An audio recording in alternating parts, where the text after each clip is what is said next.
So there's our nice little graph. Okay, taking a look at that. Okay, labeled up, nice and easy. Identify the dependent and independent and justify.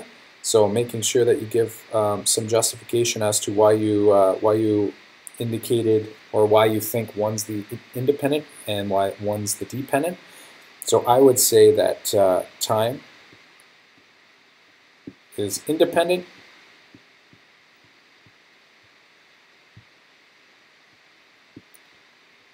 and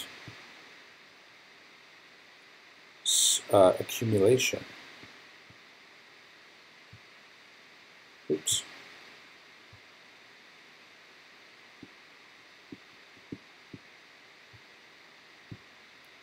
Is dependent.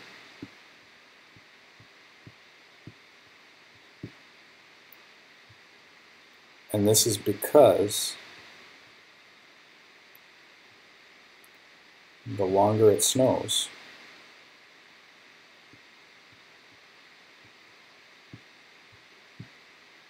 oops.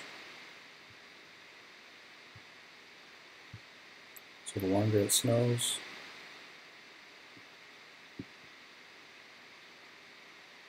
the higher the accumulation.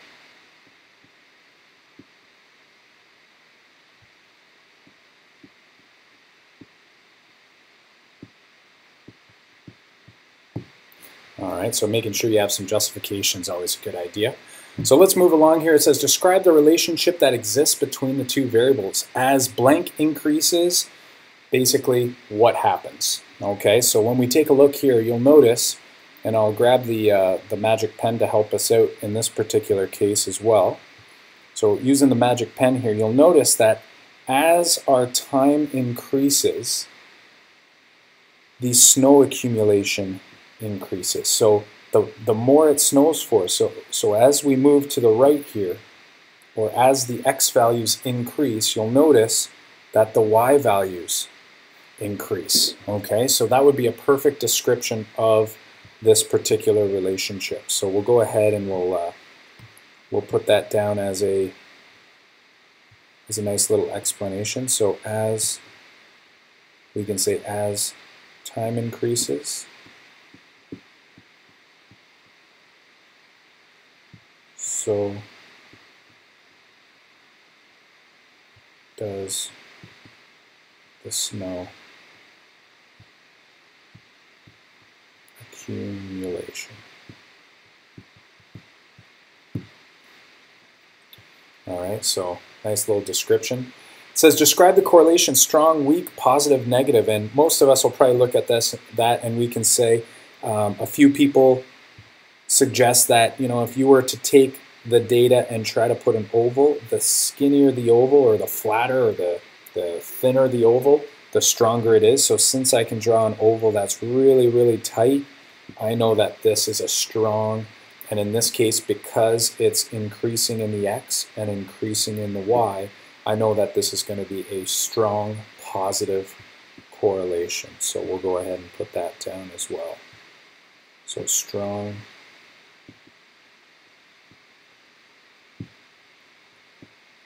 oops.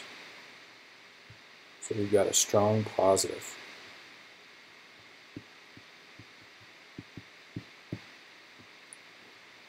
And that's a linear correlation once again. Now it's saying estimate how much snow had fallen by the 5th hour. State whether this is an interpolation or extrapolation and justify. So taking a look here, when we go through and we want to estimate at the 5th hour, once again, we're looking at how much snow fell at this point. But keep in mind that we need to go all the way up to the line of best fit. So this is where we would think the point would be. And in order to predict how much snow that would be, I'm going to go all the way over and I'm going to see where that is. So it looks like just above 20. So it looks like, for me, I'd say maybe 21 or 22 centimeters. And a lot of teachers, if they want justification, it's a good idea to show it with some sort of indicator, maybe like a dotted line segment, so you can see that you went all the way up from the 5 and all the way over here. So you'll see that, it's pretty obvious at that point, but they'll probably look for some verbal explanation as well. So something to keep in mind. And then finally, our last question, how much snow would have fallen if the storm lasted 12 hours? State whether it's interpolation or extrapolation. So this first one here, I may not have mentioned it, but because it's in between the data, so because this portion is in between data points, so you'll see here that the last data point and the first data point, it's between. I know that this is an interpolation, okay?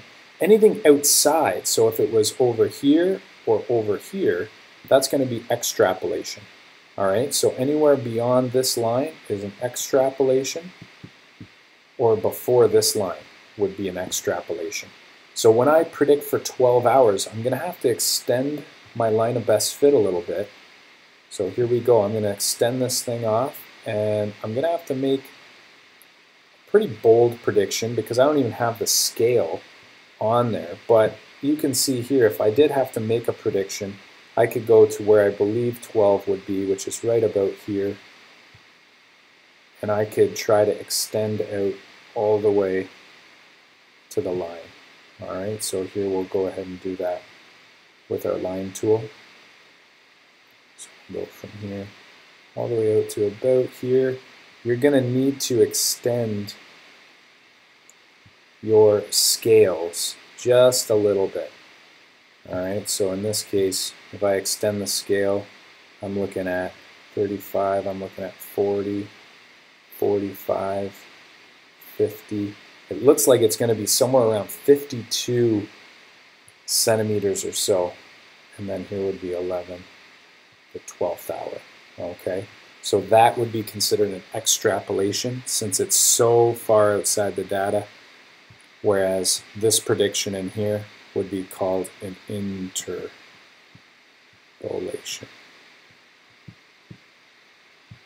All right, so there is your extrapolation.